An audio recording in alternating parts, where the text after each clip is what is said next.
আসসালামু আলাইকুম। প্রিয় সরকারি কর্মচারী ভাই ও বোনেরা, বাংলাদেশ সরকারি কর্মকর্তা কর্মচারী কল্যাণ সমিতির পক্ষ থেকে নবম পে স্কেল দ্রুত বাস্তবায়নের লক্ষ্যে মাননীয় প্রধানমন্ত্রীর দৃষ্টিগোচরের জন্য, মাননীয় প্রধানমন্ত্রীর নজরে আনার জন্য প্রতিটি জেলা থেকে জেলা প্রশাসকের মাধ্যমে আপনাদের দাবির কথা জানিয়ে একটি স্মারকলিপি প্রদানের আহ্বান করা হয়েছিল গত 5 থেকে 9 এপ্রিল পর্যন্ত। বিভিন্ন জেলা থেকে সাড়া দিলেও অনেক জেলা থেকেই আমরা সাড়া পাইনি বলে দুঃখ প্রকাশ করছি। তারই ধারাবাহিকতায় আগামী যে বাকি জেলাগুলি রয়েছে সেগুলি থেকে স্মারকলিপি প্রদানের জন্য আমাদের সেই সময়সূচি আগামী 12 এপ্রিল থেকে 16 এপ্রিল পর্যন্ত বর্ধিত করা হলো। আশা করি আপনারা উক্ত সময়ের মধ্যে নিজ দায়িত্বে সবাই প্রতিটা জেলা থেকে স্মারকলিপি প্রদান করবেন।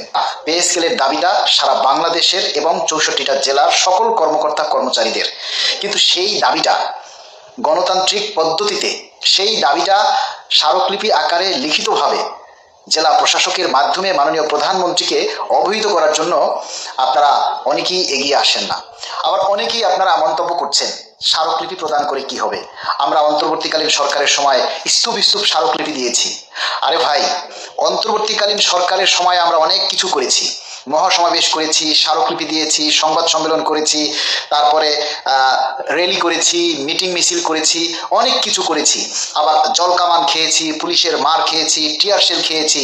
অতীতে আমরা কি করেছি না করেছি সেটা বড় কথা নয়, বড় কথা এই সরকার শপথ নেওয়ার পর আমরা এই সরকারের কাছে দাবি উত্থাপন করার জন্য দৃশ্যমান আমরা কি করেছি সেটাই হলো বড় বিষয়। বাংলাদেশে অনেক পেশাজীবী সংগঠন রয়েছে, প্রাথমিক শিক্ষক, এমপিওভুক্ত শিক্ষক, বিশ্ববিদ্যালয় শিক্ষক, সরকারি গাড়ি চালক সমিতি সহ আরো অনেক পেশাজীবী সংগঠন রয়েছে। আমাদের সকলেরই দাবি নবম পে স্কেল বাস্তবায়ন করা। দাবি যেহেতু এক এবং সকলের চিন্তা যেহেতু এক, তাই সকলে মিলে আমরা মাননীয় প্রধানমন্ত্রীর দৃষ্টিতে আমাদের এই দাবির কথাটা আনার জন্য আমরা গণতান্ত্রিকভাবে 64টা জেলা থেকে জেলা প্রশাসকের মাধ্যমে স্মারকলিপি প্রদান করে মাননীয় প্রধানমন্ত্রীর নজরে আনার জন্য সকলে ঐক্যবদ্ধভাবে চেষ্টা করুন এবং এই স্মারকলিপি প্রদানের মাধ্যমে দাবি আদায়ের আরো এক ধাপ এগিয়ে যাবেন এবং সাধারণ কর্মচারীদের পাশে থাকবেন, এটাই আমরা বিশ্বাস করি।